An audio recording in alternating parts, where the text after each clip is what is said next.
Halo semuanya, selamat datang di pembahasan kita kali ini.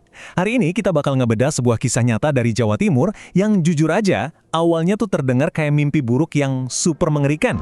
Tapi tunggu sampai kalian dengar akhir ceritanya, karena di baliknya ternyata nyimpen sebuah rahasia perlindungan lintas generasi yang luar biasa mengharukan. Jadi siapin diri kalian karena bedah kisah kita kali ini bakal bawa kita menelusuri batas yang tipis banget antara dunia nyata dan dunia gaib. Coba deh kalian ingat-ingat. Pernah nggak sih telinga kalian tuh tiba-tiba berdenging tajam banget tepat sebelum ada sesuatu yang super buruk terjadi di sekitar kalian? Pertanyaan ini bukan sekedar nanya soal kondisi medis biasa loh ya. Buat kebanyakan dari kita, telinga berdenging paling cuma tanda kalau kita lagi kecapean. Tapi, buat seorang gadis bernama Indah, dengingan telinga yang memekakkan dan kerasa sakit banget itu adalah alarm mutlak. Alarm yang nandain kalau sebuah kekacauan supernatural yang luar biasa bakal segera meledak tepat di depan matanya.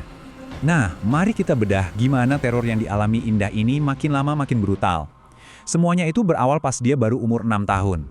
Waktu itu, Indah ketemu sama sosok tak kasat mata berwujud singa yang dia panggil Popo.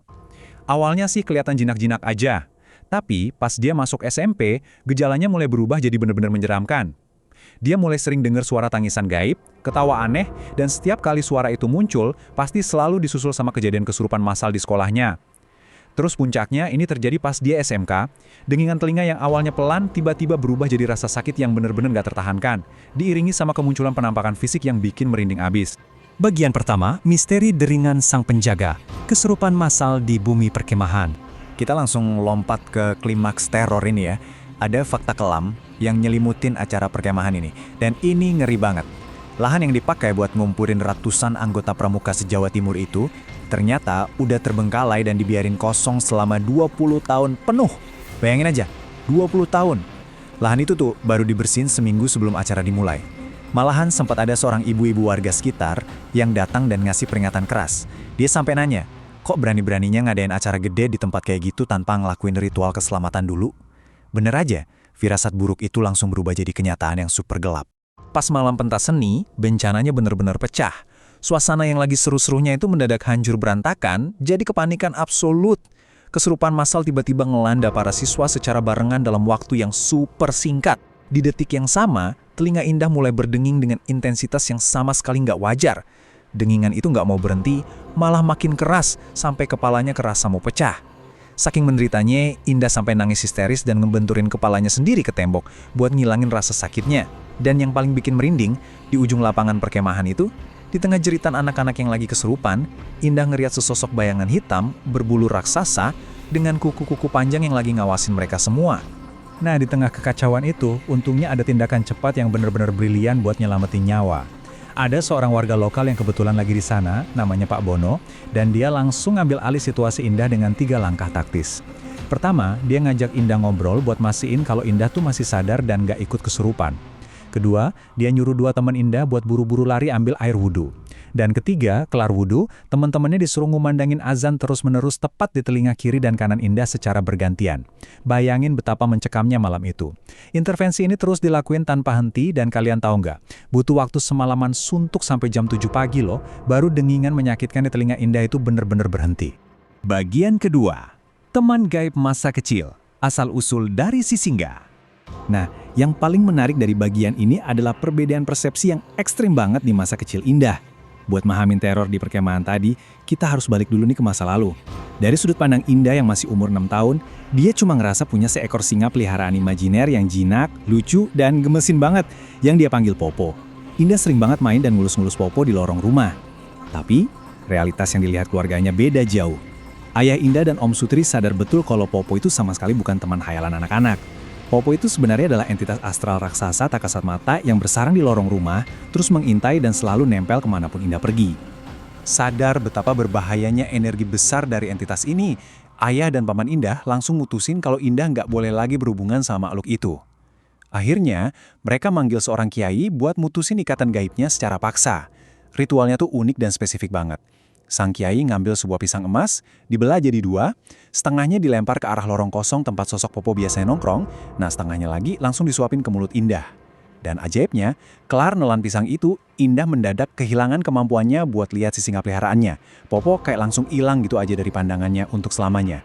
Bagian ketiga, rahasia khodam sang kakek. kebenaran di balik semua teror ini?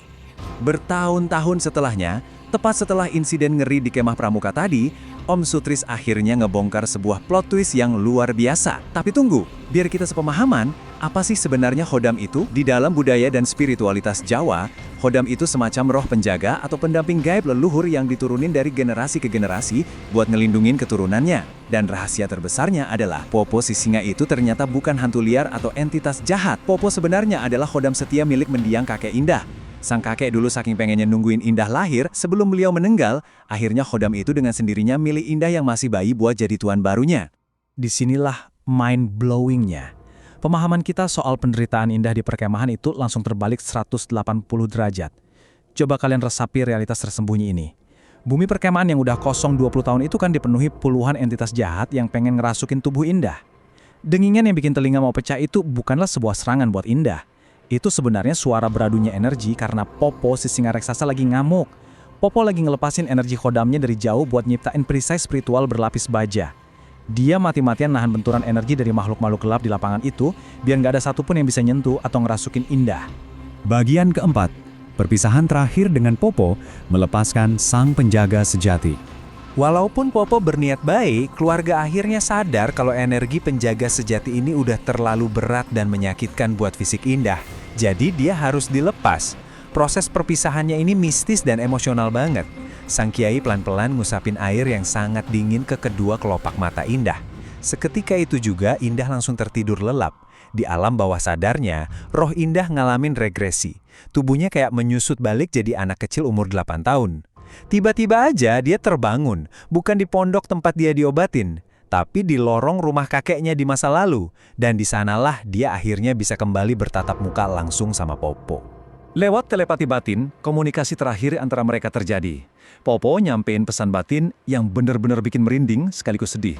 Dia bilang, "Aku ikhlas melepaskan. Aku yakin jika Kakung tahu penjagaanku justru menyiksamu, pasti Kakung akan sedih dan marah padaku karena sudah menyakiti cucunya." Kata-kata ini merepresentasikan inti dari semua pembahasan kita hari ini. Ini bukan sekedar kisah horor kesurupan biasa. Ini adalah manifestasi dari cinta seorang kakek yang begitu besar, sampai-sampai roh penjaga saktinya pun rela mundur dan mengalah, demi mastiin sang cucu bisa hidup normal tanpa penderitaan fisik. Jadi, gimana resolusi dari kisah epik ini? Ada dua hasil akhir dari perpisahan goib itu. Pertama, Popo berjanji nggak akan pernah ganggu Indah lagi, dan buat kedepannya, dia cuma bakal milih keturunan laki-laki dari keluarga itu yang secara fisik lebih kuat buat nanggung energi Khodamnya. Kedua, Indah terbangun dari tidurnya sambil nangis, tapi hidupnya akhirnya kembali damai. Dia nggak pernah lagi dengar deringan menyiksa atau lihat penampakan seram. Tapi, kadang-kadang, apalagi habis dia selesai sholat, Indah masih sering ngerasain hembusan angin dingin yang lembut menerpa tubuhnya. Sebuah pengingat manis kalau Popo dan cinta almarhum kakeknya selalu ada di sana, ngejaga dia dari kejauhan. Makasih udah nonton sampai habis. Dukung terus Markomber ID dengan cara like, subscribe, dan share ke kawan-kawan kalian.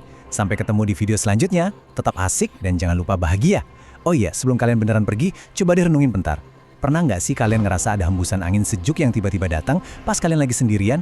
Mungkinkah itu adalah sapaan lembut dari penjaga tak kasat mata milik kalian sendiri?